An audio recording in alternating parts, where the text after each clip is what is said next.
सूरज कुमार अपने YouTube channel सूरज origin academy पे स्वागत करता हूं। आज मैं केमिस्ट्री लेसन 1 क्लास 10th का केमिस्ट्री लेसन 1 का पूरा चैप्टर 1 रासायनिक अभिक्रिया एवं समीकरण को एक ही वीडियो में खत्म कर दूंगा। चलिए इस वीडियो को स्टार्ट करते हैं। इस पहला चैप्टर का नाम है रासायनिक अभिक्रियाएं एवं समीकरण। रासायनिक अभिक्रियाएं एवं समीकरण यानी कि केमिकल रिएक्शन एंड इक्वेशंस, है ना। अध्याय 1 एनसीईआरटी साइंस केमिस्ट्री।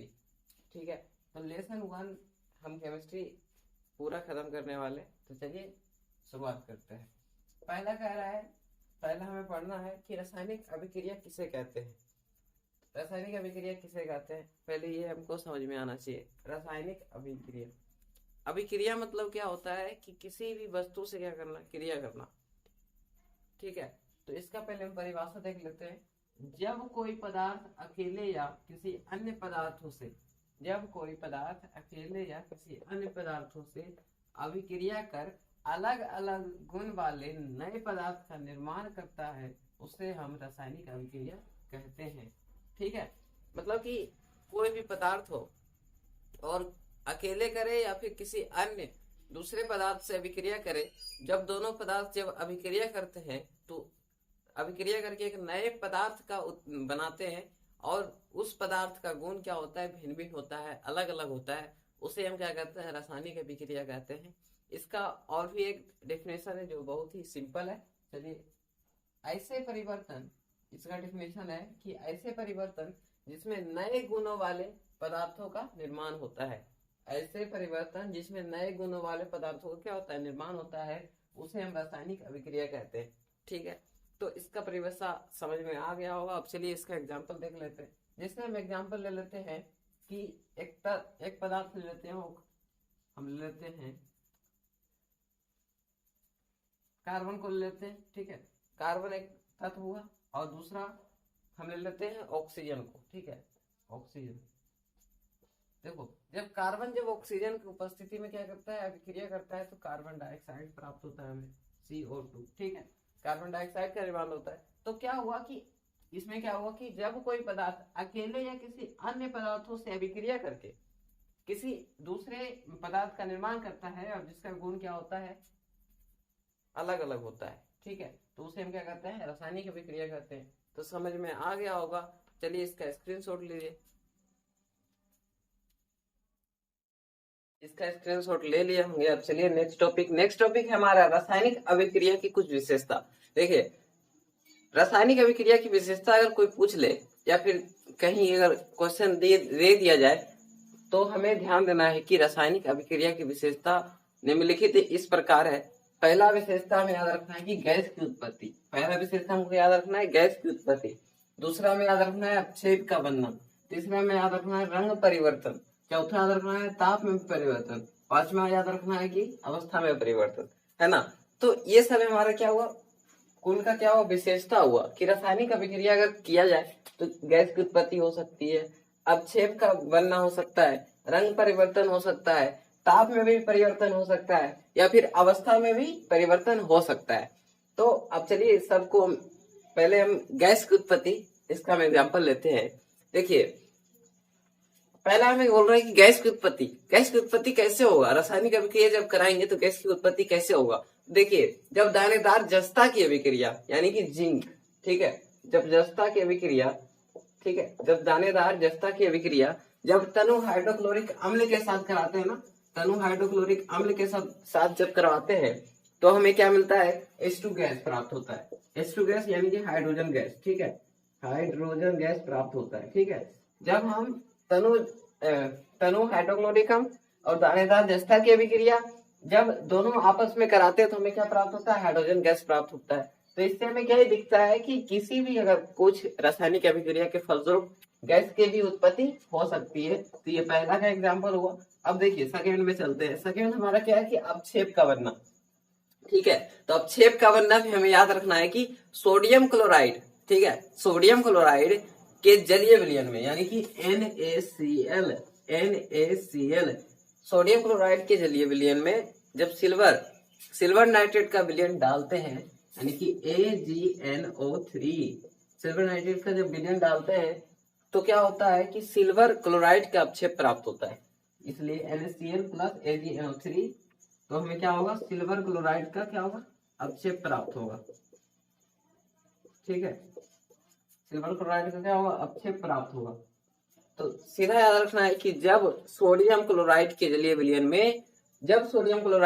विलयन में सिल्वर नाइट्रेट का अपक्षेप, सिल्वर नाइट्रेट का विलयन जब डाल देते हैं तो क्या होता है कि सिल्वर क्लोराइड का अपक्षेप प्राप्त होता है। तो हमें ध्यान देना है कि किसी भी रासायनिक अभिक्रिया के फलस्वरूप गैस की भी उत्पत्ति हो सकती है, एग्जाम्पल हम बता दिए। सेकंड में अपक्षेप का बनना है तो कुछ रासायनिक अभिक्रिया के फलस्वरूप अपक्षेप का भी बन सकता है, अपक्षेप भी बन सकता है। तो हम उसका एग्जाम्पल दिए कि जब सोडियम क्लोराइड के जलीय विलयन में जब सिल्वर नाइट्रेट का विलयन जब मिलाते हैं तो हमें सिल्वर क्लोराइड का अपक्षेप प्राप्त होता है। ठीक है, अब थर्ड एग्जाम्पल चलते हैं, थर्ड जो विशेषता है उसके ओर चलते हैं। तीसरा हमारा है रंग परिवर्तन। तो रंग परिवर्तन में ध्यान देना है कि पोटेशियम परमैंगनेट, ठीक है, तीसरा याद रखना है कि पोटेशियम, ठीक है, पोटेशियम परमैंगनेट, ठीक है, पोटेशियम परमैंगनेट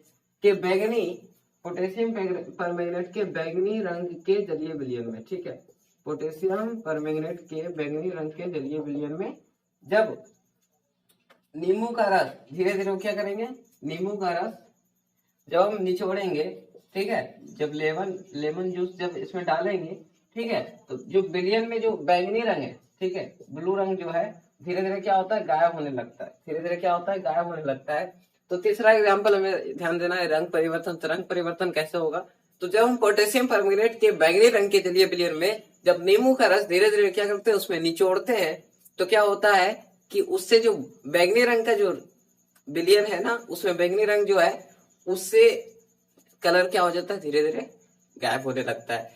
तो समझ में आ गया कि कुछ रासायनिक अभिक्रिया के फलस्वरूप रंग में भी परिवर्तन होता है। अब चलते हैं चौथा है हमारा ताप में परिवर्तन। तो ये तो देखा हुआ है, एग्जाम्पल आप लोग भी देखे होंगे कि कोई भी चूना होता है, कली चूना पे जब हम उसमें क्या देते हैं, पानी देते हैं, उस पे जब किसी भी कली चूने के टुकड़े पर जब हम पानी डालते हैं तो क्या होता है कि उससे हमें क्या होती है, ताप उससे दिखाई पड़ता है, ताप निकलता है उससे। तो हमें इससे पता चलता है कि कुछ रासायनिक अभिक्रिया के फलस्वरूप ताप में भी परिवर्तन होता है। तो एग्जाम्पल देख लिए होंगे। अब चलते हैं पांचवा है अवस्था में परिवर्तन। अवस्था में परिवर्तन यानी कि स्टेट है ना। स्टेट कितने प्रकार के होते हैं, 3 प्रकार के, सॉलिड, लिक्विड और गैस। ठीक है, तो देखो इसका एग्जाम्पल हम लेते हैं मोमबत्ती। ठीक है, मोमबत्ती, जब मोमबत्ती को जलाते हैं तो क्या होता है, वो ठोस अवस्था में होता है। फिर क्या होता है, वो जलने के बाद क्या होता है, उसका मोम क्या होता है, पिघल कर नीचे गिरता है। किस अवस्था में, द्रव अवस्था में। जो फिर क्या होता है कि जो जला हुआ जो बत्ती होता है वो क्या करता है, ऑक्सीजन, हमारे वातावरण के ऑक्सीजन से संपर्क में आकर जलने लगता है ना, आकर क्या करता है, जलने लगता है। जिससे क्या होती है, वह क्या होता है, उड़कर किस माध्यम में जाता है, गैसीय माध्यम में। तो देखिए अवस्था में परिवर्तन हो रहा है। पहले ठोस से क्या बना, लिक्विड से क्या बना, गैस, है ना। तो अवस्था में भी परिवर्तन होता है। तो आई होप आप समझ गए होंगे।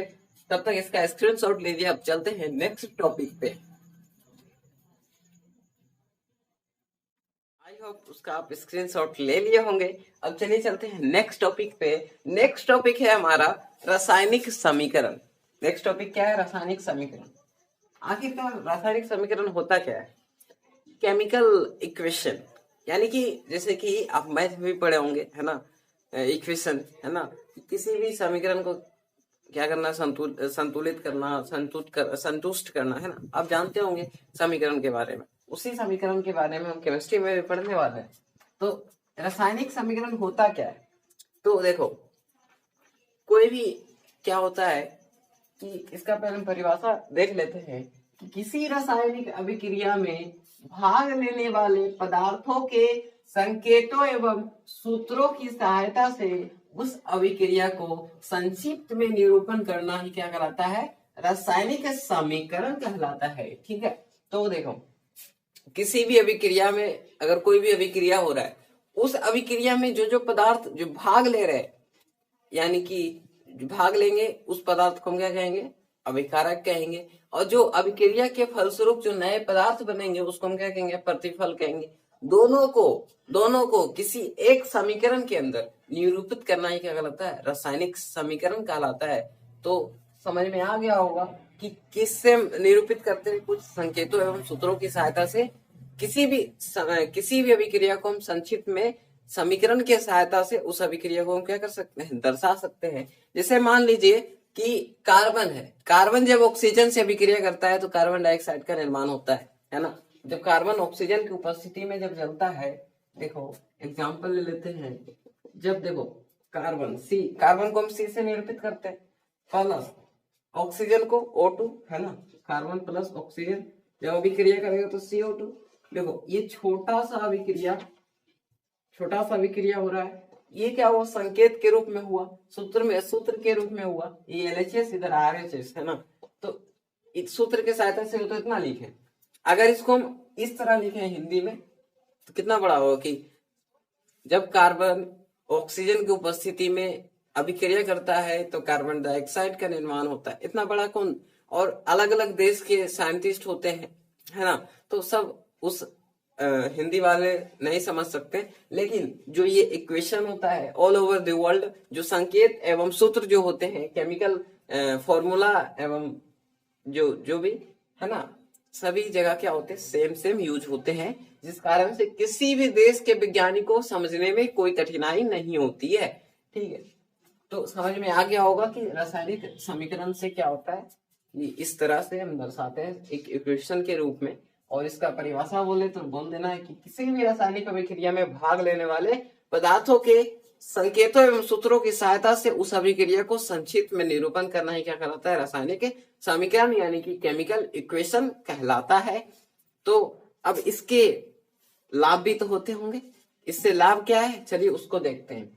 रासायनिक समीकरण के उपयोग से होने वाले लाभ, पहला हमें ध्यान देना है कि इससे तो पहले क्या हुआ कि समय की भी बचत हुई। जैसे हम अब हाइड्रोजन है, अब जब हाइड्रोजन जब ऑक्सीजन से अभिक्रिया करेगा तो जल का निर्माण होगा। इसे हिंदी में लिखना कितना बड़ी बात है, लेकिन इसको अगर संकेत के रूप में सूत्रों की सहायता से इक्वेशन में अगर लिखते हैं तो छोटा सा में लिखा सकता है ना। तो इससे क्या होगी, कागज पे क्या होगी, कम स्थान की जरूरत होगी, प्लस समय की भी बचत होगी है ना। तो लिख दिए एक नंबर में कि इससे किसी भी रासायनिक अभिक्रिया को समीकरण के रूप में निरूपित करना आसान होता है, और इससे समय की भी बचत होती है, और कागज पर लिखने के लिए कम स्थान की भी जरूरत होती है। सेकंड में याद रखना है कि ऑल ओवर द वर्ल्ड रासायनिक संकेत एवं सूत्र एक ही प्रकार के होते हैं, जिस कारण से किसी भी देश के वैज्ञानिक को केमिकल फॉर्मूला को समझने में कोई कठिनाई नहीं होती है, जिस कारण से हम रासायनिक समीकरण का उपयोग करते हैं। तो आई होप आप समझ गए होंगे। चलिए अब रासायनिक समीकरण को संतुलित कैसे करते हैं उसको देखते हैं। तब तक इसका स्क्रीनशॉट लीजिए।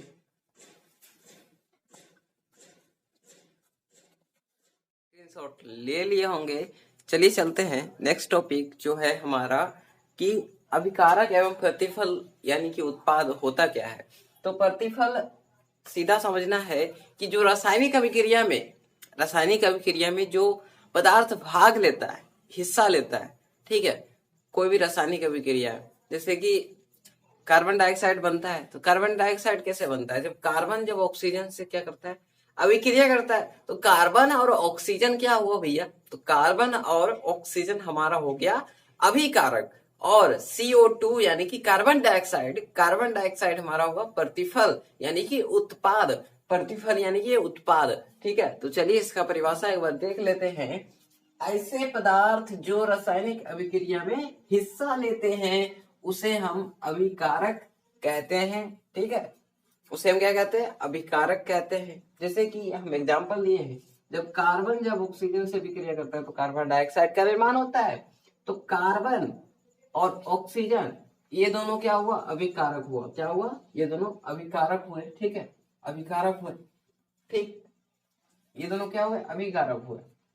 LHS टाइप जो होता है वो अभिकारक होता है। LHS यानी कि लेफ्ट साइड जो होंगे, लेफ्ट साइड इधर हो है ना, तो लेफ्ट साइड इधर क्या हुआ, के अभिकारक हुआ, जो राइट साइड होंगे वो हमारा प्रतिफल होगा। ठीक है, तो अब चलिए प्रतिफल की ओर यानी कि उत्पाद की ओर चलते हैं। ऐसे पदार्थ जो रासायनिक अभिक्रिया के फलस्वरूप बनते हैं, ऐसे पदार्थ जो रासायनिक अभिक्रिया के फलस्वरूप क्या होता है, उसका निर्माण होता है, उसे हम क्या कहते हैं, उत्पाद या फिर प्रतिफल कहते हैं।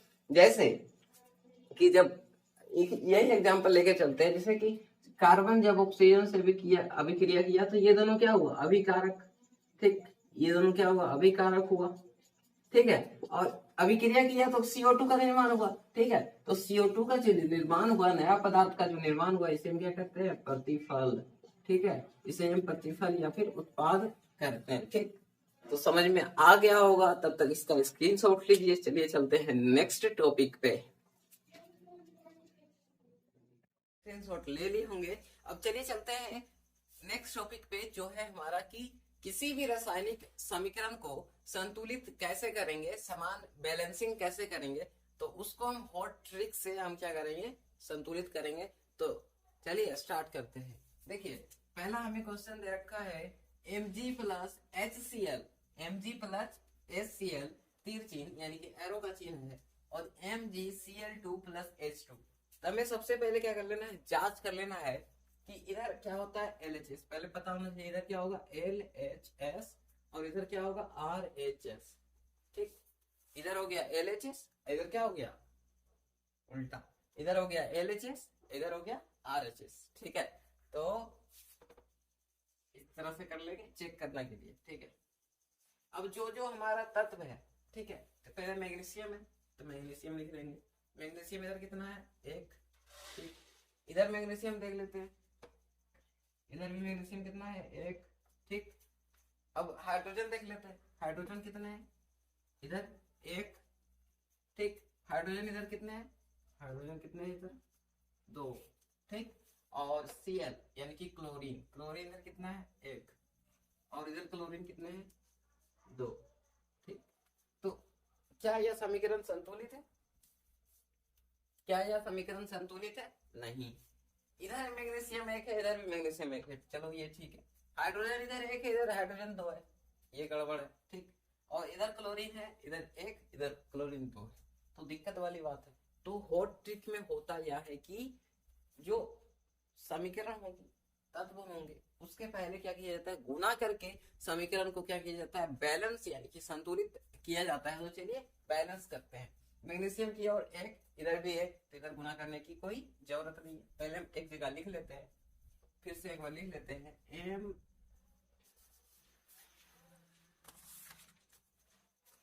Mg इनकी मैग्नीशियम प्लस हाइड्रोक्लोरिक अम्ल तीर चिन्ह मैग्नीशियम क्लोराइड प्लस H2। ठीक, अब देखो हम गुना करेंगे। ठीक है, अब हम गुना करेंगे और समीकरण को कैसे संतुलित करेंगे उसको देखना। देखो मैग्नीशियम इधर 1 है, इधर भी मैग्नीशियम 1 है, कोई दिक्कत नहीं, इसमें कुछ करना भी नहीं है, कोई छिड़काने नहीं। अब हाइड्रोजन 1 है, इधर हाइड्रोजन 2 है RHS के तरफ, तो LHS के तरफ भी हाइड्रोजन कितने होना चाहिए, 2 होना चाहिए, तब ना RHS और LHS बराबर होंगे। तो हाइड्रोजन इधर LHS में क्या करेंगे, 2 से गुना करेंगे। ठीक है, 2 से गुना करते हैं, तो इधर हाइड्रोजन अब कितने होंगे, 2 हो गए, और इधर भी हाइड्रोजन 2 हो गए। अब देखना क्लोरीन इधर क्या है, उधर 2 है, RHS के तरफ कितने हैं, क्लोरीन 2 है, और LHS के तरफ कितने हैं, क्लोरीन 1 है। लेकिन मैंने यहाँ पे 2 से गुना किया तो हाइड्रोजन भी 2 हो गए और क्लोरीन भी 2 हो गए। तो अब चेक कर लेते हैं इसको, क्या यह समीकरण संतुलित है, एक बार इससे देख लेते हैं। ये हो गया हमारा संतुलित। ठीक है, अब देखते हैं, मैंने से इधर 1, ठीक है, इधर भी 1, ठीक है, और इधर हो गया हाइड्रोजन 2, ठीक है भाई, इधर भी हाइड्रोजन 2, ठीक है भाई। क्लोरीन कितना है हमारा 2, इधर भी क्लोरीन कितने हैं हमारा 2। तो ये समीकरण क्या हो गया, बैलेंस्ड हो गया। क्या हो गया, बैलेंस्ड। ठीक है, यानी कि संतुलित हो गया। तो आई होप आप समझ गए होंगे हॉट ट्रिक। तो उम्मीद है आपको स्क्रीनशॉट लेना तो लीजिए इसको, स्क्रीनशॉट ले लिए होंगे। अब चलिए चलते हैं नेक्स्ट टॉपिक पे। अब नेक्स्ट टॉपिक है हमारा कि रासायनिक अभिक्रिया जो है उसके कुछ प्रकार होते हैं, उनको देखते हैं। तो पहला प्रकार है हमारा संयोजन या संश्लेषण अभिक्रिया। तो चलिए देखते हैं संयोजन या संश्लेषण अभिक्रिया के बारे में देखते हैं। तो एक बार उसका परिभाषा पढ़ लेते हैं। संयोजन या संश्लेषण अभिक्रिया, ये हमारा फर्स्ट टाइप है। इस अभिक्रिया में दो या दो से अधिक अभिकारक मिलकर एकल उत्पाद का क्या करता है, निर्माण करता है, उसे ही हम संयोजन या संश्लेषण अभिक्रिया कहते हैं।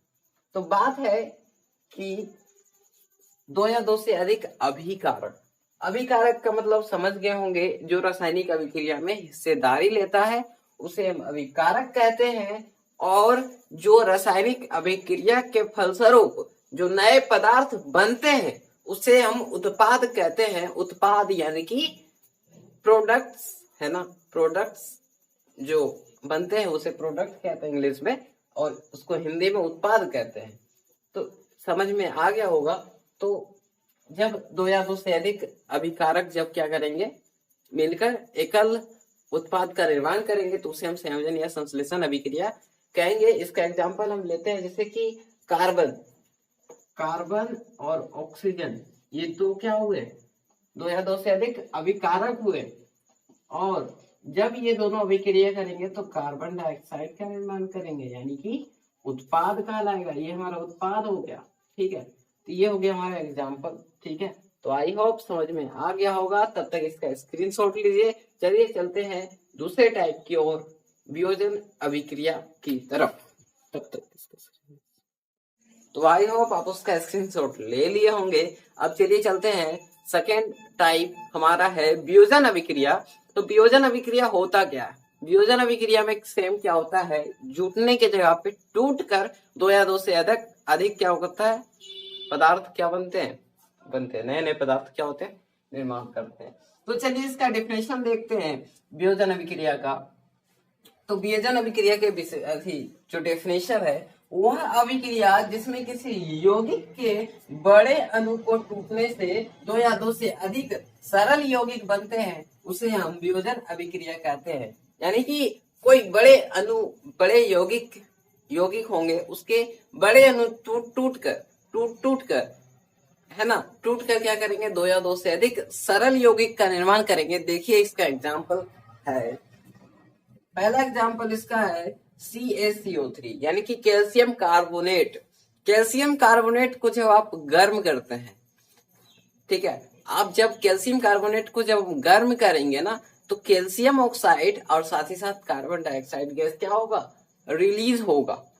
तो कैल्शियम कार्बोनेट को जब हम गर्म करते हैं तो कैल्शियम ऑक्साइड और साथ ही साथ कार्बन डाइऑक्साइड गैस क्या होता है, रिलीज होता है, यानी कि बाहर निकलता है, ठीक है। तो आई होप समझ में आ गया होगा। तब तक इसका स्क्रीनशॉट लीजिए। हम चलते हैं थर्ड टाइप की ओर, ले लिए होंगे। अब चलिए चलते हैं नेक्स्ट टॉपिक पे। नेक्स्ट टॉपिक हमारा है कि विद्युत अपघटन। नेक्स्ट टॉपिक हमारा क्या है, विद्युत अपघटन। विद्युत मतलब विद्युत और अपघटन मतलब टूटना, ठीक है। तो देखो विद्युत अपघटन का हम परिभाषा एक बार पढ़ लेते हैं। वैसी अभिक्रिया जिसमें विद्युत धारा प्रभावित करने पर अपघटित होकर नए पदार्थ का निर्माण करते हैं, उसे हम विद्युत अपघटन अभिक्रिया कहते हैं। मतलब कि जब किसी अभिक्रिया में जब विद्युत धारा जब प्रवाह करते हैं तो क्या होता है कि दो या दो से अधिक अलग गुण वाले नए पदार्थ का क्या होता है, निर्माण होता है। तो चलिए इसके एग्जाम्पल को देखते हैं। एग्जाम्पल देखिए, जब सोडियम क्लोराइड पर जब हम विद्युत धारा जब प्रभावित करते हैं, ठीक है, जब सोडियम क्लोराइड पर जब विद्युत धारा जब प्रभावित करते हैं तो सोडियम क्या होता है, अलग टूट जाता है, और क्लोरीन क्या होता है, अलग टूट जाता है, ठीक है। तो आई होप समझ में आ गया। अब चलिए चलते हैं फोर्थ टाइप्स पे, जो है हमारा एकल विस्थापन अभिक्रिया। तो यह इसका हम पहले परिभाषा पढ़ लेते हैं। वैसी अभिक्रिया जिसमें किसी यौगिक में उपस्थित परमाणु या परमाणुओं के समूह को दूसरे परमाणुओं द्वारा विस्थापित कर दिया जाता है, उसे हम एकल विस्थापन अभिक्रिया कहते हैं। मतलब कि यह एक ऐसा अभिक्रिया है जिसमें क्या होगा कि किसी यौगिक के परमाणुओं या परमाणुओं के समूह को दूसरे परमाणुओं द्वारा क्या कर दिया जाएगा, विस्थापित कर दिया जाएगा, और उससे अलग गुण वाले पदार्थ क्या कर देंगे, निर्माण हो जाएंगे। उसे हम क्या कहेंगे, एकल विस्थापन अभिक्रिया कहेंगे। चलिए इसके एग्जाम्पल को देखते हैं। जब हम कॉपर सल्फेट के एग्जाम्पल हम देख रहे हैं कि जब हम कॉपर सल्फेट के जलीय विलयन में, ठीक है, एक जलीय विलयन ले लो, ठीक है, कॉपर सल्फेट के जलीय विलयन में, ठीक है, CuSO4। कॉपर सल्फेट के जलीय विलयन में जब क्या करेंगे, कॉपर सल्फेट के जलीय विलयन में क्या करेंगे कि जब हम आयरन का कील जब डालेंगे, ठीक है, जब आयरन का कील जब डालेंगे तो आयरन जो होगा कॉपर सल्फेट से कॉपर को विस्थापित करके फेरस सल्फाइड क्या कर लेगा, बना लेगा, फेरस सल्फाइड बना लेगा। ठीक है, तो इसको हम इक्वेशन में लेके चलते, देखो CuSO4 यानी कि कॉपर सल्फेट, और उसमें जब आयरन का कील जब डालते हैं तो क्या होता है कि FeSO4 यानी कि कॉपर सल्फेट से आयरन क्या करेगा, कॉपर को क्या कर देगा, विस्थापित करके, यह स्थान क्या कर देगा, विस्थापित करके यहाँ पे आयरन जो होगा यहाँ बैठ जाएगा, यानी कि FeSO4 और Cu जो होगा अलग निकल जाएगा। ठीक है, तो आई होप समझ में आ गया होगा, तब तक इसका स्क्रीनशॉट लीजिए। चलिए चलते हैं नेक्स्ट टाइप की ओर। स्क्रीनशॉट ले लिए होंगे, अब चलिए चलते हैं नेक्स्ट प्रकार हमारा है उभय विस्थापन अभिक्रिया।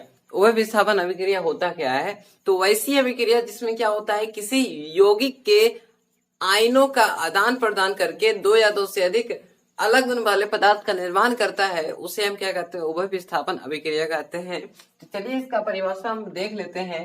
पहले इसका परिभाषा है कि वैसी अभिक्रिया जिसमें दो यौगिक अपने आयनों को आदान प्रदान करके दो नए यौगिक बनाते हैं, उसे हम उभय विस्थापन अभिक्रिया कहते हैं। ठीक है, तो समझ में आ गया होगा परिभाषा। अब चलिए इसके एग्जाम्पल को देखते हैं। एग्जाम्पल हम ले लेते हैं, जब सोडियम क्लोराइड के जलीय विलयन में सिल्वर नाइट्रेट का अपक्षेप जब डालते हैं तो सिल्वर क्लोराइड का अपक्षेप क्या होता है, प्राप्त होता है। वही हमें इसमें ध्यान देना है। ठीक है, तो देखिए NaCl प्लस AgNO3, तो Na पे क्या होता है, हमेशा प्लस प्लस चार्ज होता है, और Cl पे क्या होगा, माइनस चार्ज होगा। फिर सेम इसी तरह Ag पे क्या होगा, प्लस चार्ज, NO3 पे क्या होगा, माइनस चार्ज। हमें ध्यान देना है कि सेम चार्ज जो होंगे वो एक दूसरे को क्या करेंगे, रिपेल करेंगे, और जो अलग अलग जो चार्ज होंगे वो एक दूसरे को क्या करेंगे, अट्रैक्ट करेंगे। तो सेम उसी तरह इसमें प्लस माइनस जाएगा और माइनस प्लस जाएगा, उल्टा। तो Na प्लस में है, इधर माइनस में है, यानी कि NaNO3 प्लस। ठीक, देखो Cl और Ag प्लस माइनस है, तो AgCl, ठीक है, जो कि अपक्षेप के रूप में क्या होता है, प्राप्त होता है। तो ये देखो आयन अपना क्या किया, अपना विस्थापित किया। ठीक है, इसलिए हम इसको क्या कहते हैं, उभय विस्थापन अभिक्रिया कहते हैं। तो आई होप समझ में आ गया होगा। अब चलते हैं नेक्स्ट टाइप जो हमारा है छठा, अवक्षेपण अभिक्रिया। छठा टाइप्स क्या हमारा, अवक्षेपण अभिक्रिया।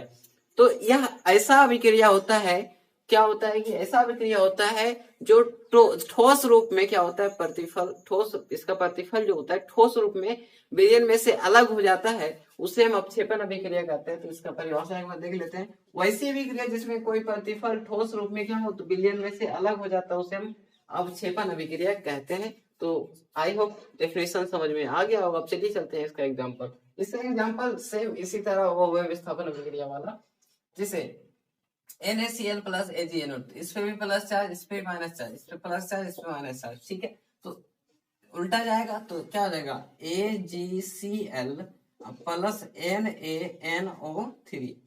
ठीक है, तो AgCl जो होगा, सिल्वर क्लोराइड जो होगा, वो अपक्षेप के रूप में प्राप्त हुआ। तो ये हो गया हमारा अवक्षेपण अभिक्रिया। ठीक है, तो आई होप समझ में आ गया होगा एग्जाम्पल। अब चलते हैं, सातवां प्रकार हमारा है उदासीनीकरण अभिक्रिया। तो उदासीनीकरण अभिक्रिया सिंपल है, ये सभी जानते हैं और बहुत ही इजी डिफिनेशन है। वैसी अभिक्रिया जिसमें क्या हो कि कोई अम्ल जब भस्म से अभिक्रिया करता है तो लवण और जल का निर्माण करता है, लवण और जल का निर्माण करता है, उसे हम क्या कहते हैं, उदासीनीकरण अभिक्रिया, जिसे इंग्लिश में हम न्यूट्रलाइजेशन रिएक्शन भी कहते हैं। ठीक है, न्यूट्रलाइजेशन रिएक्शन कहते हैं। तो देखो इसका हम डेफिनेशन पहले एक बार देख लेते हैं, डेफिनेशन क्या कह रहा है। वैसी अभिक्रिया जिसमें कोई अम्ल भस्म से अभिक्रिया करके लवण तथा जल का निर्माण करता है, उसे उदासीनीकरण अभिक्रिया कहते हैं। इसका एग्जाम्पल हम ले लेते हैं। एक पहले अम्ल ले लेते हैं, पहले हम भस्म ले लेते हैं, NaOH। ठीक, सोडियम हाइड्रोक्साइड जो कि क्या है, भस्म। ठीक है, भस्म, और हम इसको एसिड से हम रिएक्ट करते हैं एसिड अम्ल ले लेते हैं हम हाइड्रोक्लोरिक अम्ल, ठीक है। देखो जब ये दोनों क्या करेगा, अभिक्रिया करेगा, ठीक है, ये दोनों जब अभिक्रिया करेगा तो क्या होगा, ये प्लस चार्ज, ये माइनस चार्ज, ये प्लस चार्ज, ये माइनस चार्ज, तो उल्टा जाएगा। तो NaCl, NaCl और प्लस डबल H है इसलिए H2 हो जाएगा, और एक वो एक है। देखो ये हो गया आम्ल। देखो जब NaCl यानी कि सोडियम क्लोराइड जो लवण होता है, ठीक, और ये तो जल हो भाई, ठीक। तो वैसी अभिक्रिया जिसमें क्या हो कि कोई भी अम्ल जब भस्म से अभिक्रिया करता है तो लवण और जल का निर्माण करता है, वैसी अभिक्रिया को हम उदासीनीकरण अभिक्रिया कहते हैं। उसका एग्जाम्पल याद रखना है, जब हम सोडियम हाइड्रोक्साइड की अभिक्रिया जब तनु हाइड्रोक्लोरिक अम्ल के साथ जब कराते हैं तो हमें सोडियम क्लोराइड साथ ही साथ जल भी प्राप्त होता है, जहां की सोडियम क्लोराइड एक लवण के रूप में होता है, ठीक है। तो आई होप समझ में आ गया होगा, तब तक इसका स्क्रीनशॉट लीजिए। चलिए चलते हैं नेक्स्ट टॉपिक 8वां प्रकार की ओर। ले लिए होंगे, अब चलिए चलते हैं नेक्स्ट टॉपिक जो है दैनिक जीवन में ऑक्सीकरण अभिक्रियाओं का प्रभाव। ऑक्सीकरण मैंने अभी समझाया पीछे भी तुरंत ही। तो ऑक्सीकरण का प्रभाव अब देखते हैं क्या होता है। ऑक्सीकरण जब किसी भी चीज को जब हम वायु के संपर्क में रखते हैं तो क्या होता है कि जैसे मान लो लोहा है, लोहा की चमकदार है लोहा, जब वह ऑक्सीजन और जल के संपर्क में आता है तो वह क्या होता है, वायु से ऑक्सीकृत हो जाता है और उस पे जंग लग जाता है, यानी कि उस पे ब्राउन कलर का एक लेयर बैठ जाता है जिसे हम जंग लगना भी कहते हैं, ठीक है। तो उसी के बारे में हम वही सब प्रभाव को देखते हैं, है ना। तो देखो पहला है कि दैनिक जीवन में ऑक्सीकरण अभिक्रियाओं का प्रभाव। पहला है संक्षारण। संक्षारण मतलब कि किसी भी वस्तु का खराब होना, संक्षारण।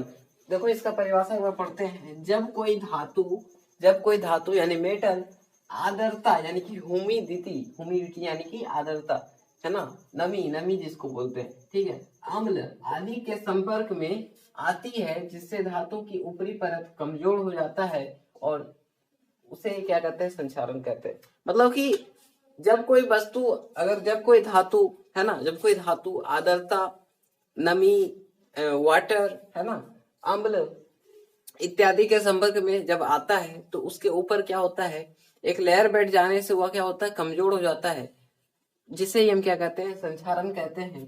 तो संक्षारण से बचने का कोई उपाय तो होगा। तो संक्षारण से बचने के लिए हम क्या करते हैं कि जस्तीकरण का उपयोग करते हैं, जिसको हम यसद लेपन भी कहते हैं। यानी कि जैसे कोई लोहे की कील है, वह जब ऑक्सीजन और हमारे जल के संपर्क में आता है तो उस पर एक लेपन बैठ जाता है ब्राउन कलर का, तो उस पे क्या किया जाता है, उसको बचाने के लिए उसके ऊपर जिंक की परत बैठा दी जाती है, जिसे हम यसद लेपन भी कहते हैं या फिर जस्तीकरण कहते हैं, ठीक है। तो हम बचा सकते हैं कैसे, जस्ता का परत चढ़ाकर या फिर पेंट करके या ग्रीसिंग करके, है ना, बचा सकते हैं, ठीक है। और जैसे पता होना चाहिए, जो हमारा कुरकुरे चिप्स वगैरह आता है उसके अंदर कौन सी गैस भरी होती है, हमारा नाइट्रोजन गैस भरी होती है, जिस कारण से क्या होती है कि उस चिप्स में ऑक्सीजन नहीं आता, जिस कारण से वो खराब नहीं होता, अन्यथा वो खराब हो जाता अगर उसमें नाइट्रोजन गैस नहीं भरा होता, ठीक है। तो अब चलिए चलते हैं सेकेंड टॉपिक जो हमारा है, दूसरा प्रभाव है विकृत गंधिता। विकृत गंधिता ये सिंपल है, पता ही होगा कि कोई भी अगर रोटी है, रोटी 2-3 दिन रखने से या फिर 2 दिन रखने से क्या होता है, ऊपर एक लेयर बैठ जाता है व्हाइट, तो वो क्या हुआ कि खराब हो गया। किस कारण खराब हुआ, तो चलिए देखते हैं। वसा युक्त या तेलीय खाद्य सामग्री वायु के संपर्क में उपचयित होकर यानी कि ऑक्सीकृत होकर, जिससे क्या होते हैं, स्वाद एवं गंध में परिवर्तन हो जाता है, उसे हम विकृत गंधिता कहते हैं, ठीक है। कोई भी पदार्थ, जैसे मान लो एप्पल है, ठीक है, एप्पल जब हम बाइट करते हैं वह ऑक्सीजन से संपर्क में आता है तो वह ब्राउन कलर का हो जाता है। सेब क्यों हो जाता है खराब, क्योंकि वह ऑक्सीजन से ऑक्सीकृत हो गया, उसका जो स्वाद है वो चेंज हो जाएगा, ठीक है, स्वाद और गंध दोनों चेंज हो जाएगा, तो इसलिए क्या होता है, उसे हम विकृत गंधिता कहते हैं, ठीक है। अब चलिए चलते हैं नेक्स्ट टॉपिक जो हमारा रहेगा, विकृत गंधिता से कैसे बचा जाए, ठीक है। उस टॉपिक वो हमारा लास्ट टॉपिक होगा, फिर यह चैप्टर पूरा समाप्त हो जाएगा। तो तब तक इसका स्क्रीनशॉट लीजिए। ले लिए होंगे। अब चलिए चलते हैं, लास्ट टॉपिक हमारा है कि विकृत गंधिता को से बचने का उपाय। तो देखिए, जैसे कोई भी चीज ऑक्सीकृत हो गया है, ठीक है, विकृत गंधिता हो गया, यानी कि कोई भी वस्तु है ऑक्सीजन के संपर्क में आकर वो खराब हो गया, गंध देने लगा, है ना, स्वाद उसका चेंज हो गया। तो भाई इससे हम बचेंगे कैसे? तो इससे बचने का उपाय सिंपल है कि हम क्या कर सकते हैं कि कुछ प्रति ऑक्सीकरक पदार्थ करके यूज करके, यानी कि कुछ केमिकल आते हैं जिससे हम पदार्थ का क्या कर सकते हैं, ऑक्सीकरण उसको हम रोक सकते हैं, उसका ऑक्सीकरण क्या कर सकते हैं, रोक सकते हैं। पहला क्या हो गया कि प्रति ऑक्सीकारक पदार्थ उपयोग करके उसके ऑक्सीकरण को हम रोक सकते हैं, ठीक है। सेकेंड हमें ध्यान देना है कि वायु रुद्ध बर्तनों में, जिसमें क्या हो कि बंद बर्तन में हम उसमें खाना को रखेंगे, जिसमें क्या हो कि हमारे एक थोड़ा सा भी हवा ना जाए, जिससे हमारा वस्तु क्या हो सकती है, बच सकता है। फिर हम उसको रेफ्रिजरेटर यानी फ्रिज में भी रख सकते हैं, है ना, जिससे उसका ऑक्सीकरण क्या हो जाएगा, कम जाएगा। और चौथा हमको याद रखना है कि वायु के स्थान पर नाइट्रोजन गैस द्वारा, ये हम अभी तुरंत पढ़ें कि एक चिप्स आता है, चिप्स में कौन से गैस भरे होते हैं, नाइट्रोजन गैस भरे होते हैं। क्यों? क्योंकि अगर चिप्स के अंदर अगर वही वायु जो ऑक्सीजन वाले होते हैं उसमें अगर भर दिया जाए तो वह पदार्थ क्या हो जाएगा, विकृत गंधित हो जाएगा। तो उससे बचने के लिए उसमें क्या किया जाता है, नाइट्रोजन गैस भर दिया जाता है, जिससे उसका ऑक्सीकरण रुक जाता है और पदार्थ सुरक्षित रहता है, ठीक है। तो आई होप पूरा चैप्टर समझ में आ गया होगा, कहीं दिक्कत नहीं आया होगा। तो आई होप अगर समझ में आया तो प्लीज हमारे चैनल को सब्सक्राइब और यह वीडियो लाइक और नीचे कमेंट जरूर करें कि यह वीडियो कैसा लगा। Thank you.